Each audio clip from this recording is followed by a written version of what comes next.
অমল ফ্যাকাশে মুখে কয়েক মুহূর্ত তাকিয়ে রইল বন্ধুর দিকে। তারপরেই সামলে নিয়ে বলল, তুই আর কাউকে কিছু বলিসনি তো? এখন কিছুতেই জানানো চলবে না, কিন্তু কিছুতেই না। নমস্কার, আমি স্নিগ্ধা আপনাদের সকলকে স্বাগত জানাই গল্পের ঝালমুড়িতে। আশা করি সকলেই খুব ভালো আছেন। আজকে আপনাদের শোনাবো সুনীল গঙ্গোপাধ্যায়ের লেখা একটি খুব সুন্দর গল্প, শ্মশান বন্ধু। গল্পটি যদি ভালো লাগে অনুগ্রহ করে সাবস্ক্রাইব করে আমার পাশে থাকবেন। আসুন শুরু করি গল্পটি। নাইট ডিউটির সময়টাতে সবচেয়ে অসুবিধে হয়। দিনের বেলা এখন পর্যন্ত তেমন কিছু গণ্ডগোল হয়নি। একটু আধটু অপমান সহ্য করতে হয়, তা এমন কিছু নয়। অপমান গায়ে না মেখে বালির মতো ঝেড়ে ফেললেই হলো। সকালের ডিউটি 9টা থেকে 3টে পর্যন্ত। ঠিক 3টের সময় বাড়ি ফেরার ট্রাম ধরে অমল। রাস্তায় ট্রাফিকের গোলযোগ না থাকলে 3:45টার মধ্যে বাড়ি পৌঁছে যায়। বেহালার ট্রাম স্টপ থেকে মাত্র 10 পা দূরে বাড়ি। অমলকে পকেটে একটি চাবি রাখতে হয়। এ সময় বাড়িতে আর কেউ থাকে না। অমলকে দরজা খুলে ঢুকতে হয় বাড়িতে। মায়ের ফিরতে ফিরতে 4:30 বেজে যায়। তিনি এসেই আগে চায়ের জল চাপান। মাঝখানের এই সময়টুকুই টেলিফোনের পক্ষে আদর্শ। মিলিকে সে বলে দিয়েছে অফিসে যাতে কোনো ক্রমেই ফোন না করে সে। এই ব্যাপারে অফিসে খুব কড়াকড়ি চলছে। ব্যক্তিগত ফোন অপছন্দ করা হয়। ফোন রিসিভ করলেও লাইন আটকে রাখা বরদাস্ত করা হয় না একদম। অমল নিজেই ফোন করবে। এখন বাড়িতে শুয়ে বসে বেশ আরামে গল্প করা যায় মিলির সঙ্গে। একটু আধটু অসভ্য কথাও বলা যেতে পারে। মিলি প্রায় প্রত্যেক দিনই জিজ্ঞেস করে, আজ অফিসে কি হলো? সেরকম কোনো খবর এসেছে? সকাল বা দুপুরে কোনো জবর খবর আসে না। বড় বড় ঘটনাগুলো ঘটতে থাকে সন্ধ্যের পর। মিলির ধারণা খবরের কাগজের লোকেরা অনেক কিছুই আগে ভাগে জেনে যায়, তাই সেও জেনে নিতে চায়। এই সময়টায় চতুর্দিকে গাদাখানেক বই ছড়িয়ে খাটের উপর বসে থাকে মিলি। আর 1 মাসের মধ্যে তাকে পিএইচডির থিসিস জমা দিতে হবে। সেটা লেখাও শেষ হয়ে গেছে, এখন কারেকশন চলছে। তারপর টাইপ করা, কপি মিলিয়ে দেখা। তাই মিলি বাড়ি থেকে বেরুতেই পারে না। অফিস থেকে একদিন ছুটি নিয়ে অমল আড্ডা দিতে গিয়েছিল, মোটেই আড্ডা জমেনি। মিলির মুখে এখন শুধু তার থিসিসেরই কথা ঘুরে ফিরে আসে। অত পড়াশোনার কথা অমলের ভালো লাগে না। জ্ঞানের কথায় প্রেম আড়ালে চলে যায় যে। বিকেলের ডিউটি পরের সপ্তাহে 3টে থেকে 9টা। ফিরতে ফিরতে 11টা তো হতেই পারে। সর্বক্ষণই যদি অফিসের কাজ করবে, তাহলে সে বন্ধু বান্ধবীর সঙ্গে আড্ডা দেবে কখন? অমলের বাবারও একটু রাত করে বাড়ি ফেরা অভ্যাস। তিনি একদিন তার বন্ধুর বাড়ি থেকে মদ্যপান করে আসেন, তবে বেচাল হন না কোনোদিনও। তার পরের সপ্তাহ থেকে শুরু হয় নাইট ডিউটি, 9টা থেকে রাত 3টে। এর মধ্যে ঘুমোবার কোনো উপায় নেই। অবশ্য 3টে পর্যন্ত থাকতে হয় না। 2-2:30-টের মধ্যেই পেজ মেকআপ হয়ে যায়, তারপর বাড়ি ফেরা। আগেকার দিনে নাকি নাইট ডিউটির পর সবাই অফিসেই শুয়ে পড়ত। এখন আর সেই নিয়ম নেই। অফিসের গাড়ি সেই নিশুতি রাতেই সবাইকে বাড়ি পৌঁছে দেয়। অত রাতে বাড়ির লোককেই খুলতে হয় দরজা। অমলের কাছে অবশ্য একটি চাবি থাকে। পরশু রাত 3টের সময়ও মা জেগেছিলেন। তার উপন্যাস পড়ার নেশা। একটা বই ধরার পর শেষ না হলে তিনি ছাড়েন না। রাত্রির ছাড়া তার পড়াশুনোর সময়ও তো আর নেই। তার স্বামীর মতন তিনিও চাকরি করেন তো, তবু সংসারের সব কাজ তো তাঁকেই সামলাতে হয়। উপন্যাস পড়তে পড়তেও মাঝে মাঝে ঘড়ির দিকে চোখ রাখছিলেন মা। অমল জানে না। অন্যান্য রাতেও ছেলে বাড়ি ফেরার সময় একবার তিনি জেগে ওঠেন। তার ঘুম খুব পাতলা। সেদিন তিনি রাত 3টের সময় গাড়ি থামার শব্দ পেয়ে দাঁড়িয়েছিলেন জানালার পাশে। অমল যথাসম্ভব কম শব্দ করে দরজা খোলে। তারপর পা টিপে টিপে নিজের ঘরে চলে যায়। দিদির বিয়ের পর সে একটা নিজস্ব ঘর পেয়েছে। শিয়রের কাছে রাখা থাকে জলের বোতল। মা এসে বললেন, হ্যাঁ রে খোকা, তুই আজ ট্যাক্সিতে এলি কেন? অফিসের গাড়ি কি হলো? হঠাৎ কেঁপে উঠল অমল। মায়ের সামনে মিথ্যা কথা বলতে হলে সে সরাসরি চোখের দিকে তাকায় না, মুখটা অন্যদিকে ফিরিয়ে রাখে। তারপরেই সে বলল, রাত্রির দিকে যে গাড়িগুলো দেয় ভাড়া গাড়ি তো সব লড়ঝড়ে। ড্রাইভারগুলো শেষ রাত্রিরে এত জোরে গাড়ি চালায় যে বলার নয়। জানো তো, আজ গাড়িটা একটা ল্যাম্পপোস্টে ধাক্কা মারল। মা নিদারুণ উৎকণ্ঠার সঙ্গে বললেন, হ্যাঁ, কোথায় লেগেছে তোর? অমল বলল, ভাগ্যক্রমে আমার কোথাও লাগেনি, ড্রাইভারটারই কপাল ঠুকে গেছে। কিন্তু গাড়ি আর স্টার্ট নিল না। পরিতোষ ছিল আমার সঙ্গে, বাধ্য হয়ে একটা ট্যাক্সি নিলাম। পরিতোষ আমাকে নামিয়ে দিয়ে গেল। মা তবু কাছে এসে অমলকে ভালো করে দেখলেন, হাত দিলেন তার মাথায়। অমল বলল, আমার লাগেনি, বলছি তো তোমায়, আমার কিচ্ছুটি হয়নি। আলো নিভিয়ে শুয়ে পড়ার পর অমল বুঝতে পারল তার গল্পটার বেশ বড় একটা খুঁত রয়ে গেল। ট্যাক্সি থেকে নেমে সে ভাড়া মিটিয়েছে, মা কি সেটা দেখেননি? পরিতোষ নামিয়ে দিয়ে গেল, কথাটা বলা ঠিক হয়নি। দুদিন বাদে বিকেল 5টায় অমল দাঁড়িয়ে আছে বিড়লা প্ল্যানেটোরিয়ামের কাছে। কোথায় যাবে ঠিক করতে পারছে না। হঠাৎ একটা গাড়ি এসে থামল তার সামনে। জানালা দিয়ে মুখ বাড়িয়ে কৃষ্ণরূপ বলল, কি রে, এখানে দাঁড়িয়ে কি করছিস? অমল বলল, আমার মন বলছিল ঠিক 5টার সময় কৃষ্ণরূপ ঘোষ এই রাস্তা দিয়ে যাবে, তাই অপেক্ষা করছিলাম। কৃষ্ণরূপ বলল, তাই বুঝি, তাহলে উঠে পড় গাড়িতে। কৃষ্ণরূপ কাজ করে একটা বিজ্ঞাপন সংস্থায়। এটা তার অফিসের গাড়ি। সারাদিন তাকে অনেক জায়গায় ঘুরতে হয়। গাড়িটা আবার চলতে শুরু করলে কৃষ্ণরূপ বলল, এখন অফিসে ফিরব, খানিকক্ষণ কাজ আছে, তুই একটু বসবি, তারপর দুজনে বেরোবো। ইন্ডিয়ান মিউজিয়ামে একটা বাউল গানের ফাংশন আছে, তোকে নিয়ে যাব সেখানে, যাবি তো? অমল বলল, হ্যাঁ যেতে পারি। আমাকে আজ আর অফিসে যেতে হবে না, আজ ছুটি নিয়েছি। এখন বিকেলের ডিউটি চলছে। বিকেলগুলো অফিসের বদ্ধ ঘরেই কেটে যায়। বাইরে ঝড় বৃষ্টি হলে টেরই পায় না। কৃষ্ণরূপ জিজ্ঞেস করল, কয়দিনের ছুটি নিয়েছিস? অমল বলল, শুধু আজই, বেশি ছুটি দিতে চায় না। বিশ্বদাকে তো তুই চিনিস, একটু চান্স পেলেই গালিগালাজ করে। কৃষ্ণরূপ একটুক্ষণ ভুরু কুঁচকে তাকিয়ে রইল বন্ধুর দিকে। অফিসে পৌঁছে নিজের টেবিলে বসে কৃষ্ণরূপ বলল, নিচের একটা ক্যান্টিনে ভালো ফ্রেঞ্চ টোস্ট করে, অর্ডার দিয়ে দিচ্ছি, চায়ের সঙ্গে খেয়ে নে, কাগজ টাগজ পড়। আমাকে একবার ম্যানেজারের ঘরে যেতে হবে, মিনিট 15 লাগবে। কৃষ্ণরূপ উঠে যাওয়ার পর অমলের মনটা খচখচ করতে লাগলো। কৃষ্ণরূপ ওভাবে তাকালো কেন? কৃষ্ণরূপের ফিরতে ফিরতে আধ ঘন্টা কেটে গেল।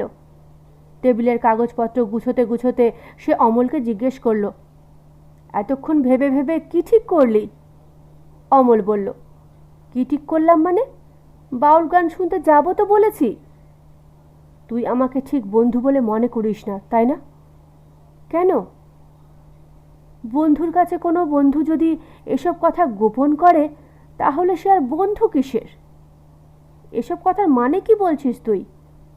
ন্যাকা সাজিস না অমল, ন্যাকা সাজিস না। কাল তুই বিকেলে শুভ্রাংশুর অফিসে আড্ডা দিতে গিয়েছিলিস, ছুটি নিসনি। দিন 3 আগে তোকে নন্দনের সিনেমা হলে দেখা গিয়েছে, ছুটি নিয়েছিলিস? দেখ, আমরা অ্যাড এজেন্সির লোক, সব খবরের কাগজের নারী নক্ষত্রের খবর আমরা রাখি। তোর যে চাকরি চলে গেছে সেটা জানবো না? অমল ফ্যাকাশে মুখে কয়েক মুহূর্ত তাকিয়ে রইল বন্ধুর দিকে। তারপরেই সামলে নিয়ে বলল, তুই আর কাউকে বলিসনি তো? এখনই কিছুতেই জানানো চলবে না, কিছুতেই না, কাউকে বলিসনি তো? কৃষ্ণরূপ বলল, এ খবর কখনো বেশি দিন চাপা দিয়ে রাখা যায় না রে। বাড়িতেও জানাসনি? না। আর মিলিকে? না, কিছুতেই না। এর মধ্যে আমাকে আর একটা চাকরি জোগাড় করতেই হবে। এত সহজ নয়। চাকরি থাকতে থাকতে অন্য চাকরিতে যাওয়া যায়, একবার চাকরি চলে গেলে কেউ আর চান্সই দিতে চায় না। মনে হচ্ছে কিছু গোলমাল হয়েছে। এমনিতেই এখন বাজার খুব টাইট। তুই বিশ্ব দাশগুপ্তকে চটালি কি করে? কাজে ফাঁকি দিয়েছিস? মোটেই না, আমার কাজে কেউ খুঁত ধরতে পারবে না। বিশ্বদারও কোনো ক্ষতি আমি করিনি। একদিন শুধু, জানিসই তো বিশ্বদা কীরকম ছটপটে স্বভাবের, সব সময় অফিসময় ঘুরে বেড়ায় আর সবাইকে বকাবকি করে। আমি ক্যান্টিনে বসে চুপি চুপি শুভ্রকে বলেছিলাম, বিশ্বদার গণ্ডগোলটা কি জানিস? নিশ্চয়ই খুব শুকনো লঙ্কার ঝাল খায়, সেই জন্যই ওর গুজ্জোধারে খুব জ্বালা করে, আর তাই নিজের চেয়ারে পেছন ঠেকিয়ে বেশিক্ষণ বসতে পারে না। সেই কথাটাই কেউ বিশ্বদার কানে তুলে দিয়েছে। এটা তো একটা ইয়ার কি বল, এর জন্য কারো চাকরি যায়? শুনে কৃষ্ণরূপ বলল, বিশ্বদাশগুপ্ত বদমেজাজি লোক, এমন সব বাজি আর কি করতে যাস কেন? আড়ালে কেউ একটু ইয়ার্কি ঠাট্টা করতে পারবে না? কৃষ্ণরূপ আবার বলল, তুই মিলান কুন্দেরার জোকস নামে একটা উপন্যাস পড়িসনি? পোস্টকার্ডে একজন ছাত্র তার বান্ধবীকে একটা যৌন ইয়ার্কি করেছিল। সোশ্যালিস্ট কান্ট্রির এক দাদার হাতে সে পোস্টকার্ড পড়ে। একটা নিরীহ ঠাট্টার জন্য প্রেমিক প্রেমিকা দুজনের জীবনই দুর্বিষহ হয়ে যায়। একটু থেমে কৃষ্ণরূপ আবার বলেছিল, আমাদের দেশটা সেরকম নয়, কিন্তু শুধু এই জন্যই কারো চাকরি খেয়ে দেওয়া এই বাজারে খুবই অমানসিক ব্যাপার। আমার মনে হয় হয়তো এটাই একমাত্র কারণ নয়। সব খবরের কাগজেই এখন ছাঁটাই চলছে। কম্পিউটারের জন্য 3 জনের কাজ একজন করতে পারে। এখন কেউ পার্মানেন্ট পোস্ট পায় না, সব কন্ট্রাক্ট। অমলের চাকরি গেছে ঠিক 24 দিন আগে। বিনা মেঘে বজ্রপাতের মতো নোটিশ ধরিয়ে দেওয়া হলো। তাকে 3 মাসের মাইনে দিয়ে দেওয়া হবে। পরের দিন থেকেই তার আর অফিসে আসার কোনো দরকার নেই। চিঠিখানা সে প্রথমে বিশ্ব দাশগুপ্তকেই দেখিয়ে অসহায়ভাবে জিজ্ঞাসা করেছিল, এটা কি হলো? আমি কি দোষ করেছি? বিশ্ব দাশগুপ্ত গম্ভীরভাবে বলেছিল, এটা কোনো দোষগুণের প্রশ্ন নয়, কোম্পানির সিদ্ধান্ত, আমার কোনো হাত নেই। আরও হয়তো কয়েকজনকে চলে যেতে হবে। বিশ্ব দাশগুপ্তর কথাটা পুরোপুরি সত্যি নয়। একটা আড়ালের ইয়ার্কি শুনে ক্ষিপ্ত হয়ে সে অমলের চাকরি খায়নি, কথাটা ঠিক। মালিকদেরই সিদ্ধান্ত। কিন্তু মালিকরা তো অমলের মতন সাধারণ কর্মচারীদের চেনে না। কাকে কাকে ছাঁটাই করা হবে সে ব্যাপারে বিশ্ব দাশগুপ্তের কাছে পরামর্শ চাওয়া হয়েছে নিশ্চয়ই। বিশ্ব দাশগুপ্ত প্রথমেই অমলের নামটা পাঠিয়ে দিয়ে হবে। বাড়িতে জানাতে পারেনি, মিলি বা অন্য বন্ধুদেরও জানাতে পারেনি। অমল প্রতিদিন ডিউটির হিসেব করে বাড়ি থেকে বেরোয়, ঠিক সময় ফিরে আসে। রাস্তায় রাস্তায় ঘোরে, পার্কে বা ময়দানে শুয়ে থাকে। চেনা রেস্তোরাঁয় যায় না, ন্যাশনাল লাইব্রেরি ধার ঘেঁষে না, কারণ ওখানে মিলি প্রায়ই যায়। আর একটা চাকরি তাকে যেমন করেই হোক জোগাড় করতেই হবে। কিন্তু কি করে তা সম্ভব? বন্ধুবান্ধবদের কাছে সে দয়া চাইতে পারে না। শুধু অ্যাপ্লিকেশন পাঠালে আজকাল কোথাও চাকরি হয়? এখন মে মাস, দুপুরবেলা অসহ্য গরমের মধ্যেও তাকে মাঠে ঘাটে শুয়ে থাকতে হয়। জুলাই মাসের 7 তারিখে মিলির সঙ্গে তার বিয়ের দিন ঠিক হয়ে গেছে। তখন নিশ্চয়ই বৃষ্টি নামবে। মিলির সঙ্গে কথা হয় শুধু টেলিফোনে। মিলির সামনাসামনি যেতে তার বড় ভয় হয়। যদি সে বুঝে ফেলে? মেয়েরা অনুভূতি দিয়ে অনেক কিছু বুঝে নেয়। মা বোধহয় প্রায় বুঝেই ফেলেছেন, মুখে কিছু বলেননি এখনো। মা আর বাবা দুজনেই এখনো চাকরি করেন। অমলের উপার্জন না থাকলেও এক্ষুনি খাওয়া পড়ার সমস্যা নেই। দেশে তো কত বেকার ছেলে, বেকার থাকা এমন কি লজ্জার ব্যাপার? কিন্তু বেকার থাকা আর চাকরি যাওয়ার মধ্যে অনেক তফাৎ রয়েছে। সবাই ধরে নেবে সে অযোগ্য। সকাল দুপুর বিকেল তবুও কেটে যায়, কিন্তু রাত 2:30-3টে পর্যন্ত সে কোথায় সময় কাটাবে? এই সময় রাস্তায় রাস্তায় ঘোরাও নিরাপদ নয়, মাঠে শুয়ে থাকাও নিরাপদ নয়, কোনো বন্ধুর বাড়িতেও থাকা যায় না। একদিন সে আবিষ্কার করল একমাত্র শ্মশানগুলি সারা রাত জাগ্রত। সব সময় মানুষ আসে, সেখানে এক জায়গায় বসে থাকলে কেউ প্রশ্ন করে না। একদিন সিনেমায় একটা নাইট শো দেখতে গিয়ে সে প্রায় ধরাই পড়ে যাচ্ছিল আর কি। মিলি তার মা মাসিদের একটা বড় দলের সঙ্গে এসেছে। অমলের খুব কাছেই ওদের সিট পড়েছে। অমল তাড়াতাড়ি মাথা নিচু করে ফেলেছে, তারপর অন্ধকারের মধ্যে সরে পড়েছে চুপি চুপি। দেখে নিলে হতোটা কি? সে কি একদিন অফিস থেকে বেরিয়ে বিখ্যাত কোনো সিনেমা দেখতে আসতে পারে না? সেটা তো অস্বাভাবিক কিছু নয়, কিন্তু প্রবল এক লজ্জা তাকে ছেয়ে ফেলেছে। 7ই জুলাইয়ের আগে অন্য কোনো চাকরি জোগাড় করতে না পারলে কি হবে? এখনো পর্যন্ত কোনো আশা পাওয়া যায়নি। সমস্ত কিছুই তাকে জড়িয়ে ধরেছে। শ্মশানের কাছাকাছি দোকানগুলো খোলা থাকে সারা রাত। সিগারেট পাওয়া যায়, চা কিংবা ঘুগনি আলুর দমও খাওয়া যায়। কত রকম মানুষ আসে। উত্তর কলকাতার শ্মশানগুলিতেও সে যায়। ওদিকার শ্মশানের পরিবেশ তার বেশ পছন্দ হয়, কারণ পাশেই গঙ্গা। সিঁড়িতে বসে নদী দেখতে দেখতে দিব্যি সময় কাটে।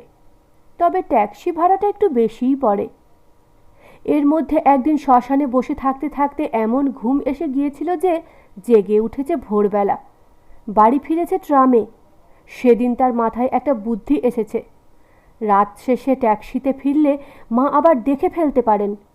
তাই সে মাকে বলল, এখন থেকে সকাল হলেই ফিরব, অফিসে থেকে যাওয়ার ব্যবস্থা হয়েছে। কেওড়াতলা শ্মশানে একদিন এক কাণ্ড হলো। রাত 11:30। এখনো অনেকটা সময় কাটাতে হবে। আজ এত ভিড় যে কোথাও বসবার একটুও জায়গা নেই। শুয়ে পড়বার তো কথাই ভাবা যায় না। খাট সমেত সব দেহগুলি নামিয়ে রাখা হচ্ছে। একেবারে লাইন পড়ে গেছে। নতুন একটা শববাহকের দল আসছে। পাশ দিয়ে অমল যাচ্ছে সিগারেট কিনতে। হঠাৎ সে একেবারে বিশ্ব দাশগুপ্তর মুখোমুখি। সে ভয়ে একটু কেঁপে উঠল।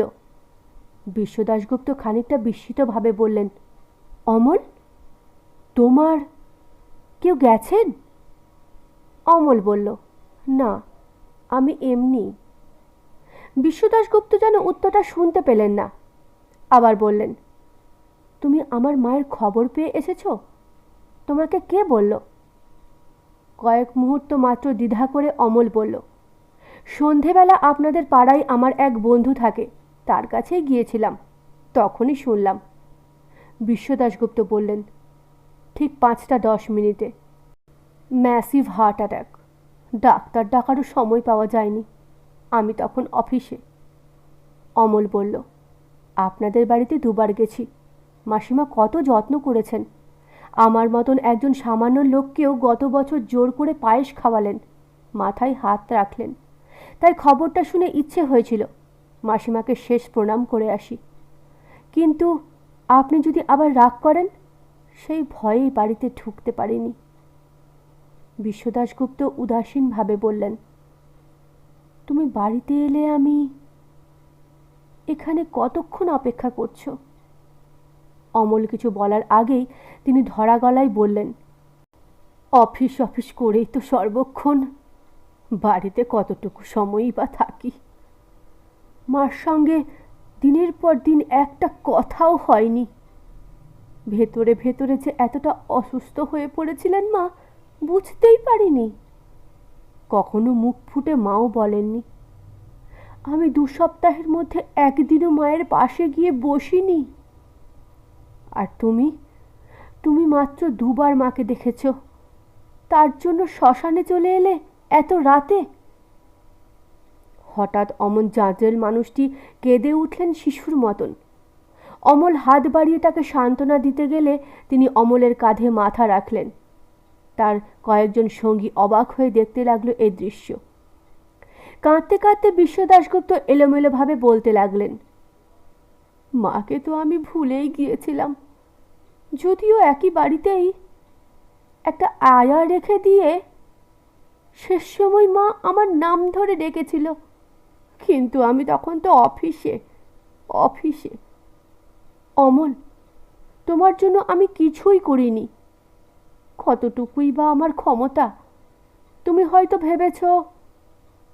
আস্তে আস্তে নিজেকে ছাড়িয়ে নিয়ে অমল বলল, বিশ্বদা, আমি একবার মাসিমার পা ছুঁয়ে প্রণাম করতে পারি? বিশ্ব দাশগুপ্ত বললেন, অবশ্যই অমল, অবশ্যই। অমল, 1 মাস পর তুমি আমার সঙ্গে দেখা করো। আমার তেমন কোনো ক্ষমতা নেই, তবু আমি চেষ্টা করব তোমার চাকরিটা যদি ফিরিয়ে দেওয়া যায়। ধন্যবাদ বন্ধুরা গল্পটি শোনার জন্য। ভালো লাগলে সাবস্ক্রাইব করে আমার পাশে থাকবেন। আবার আসবো অন্য গল্প নিয়ে। ততক্ষণ সকলেই ভালো থাকবেন।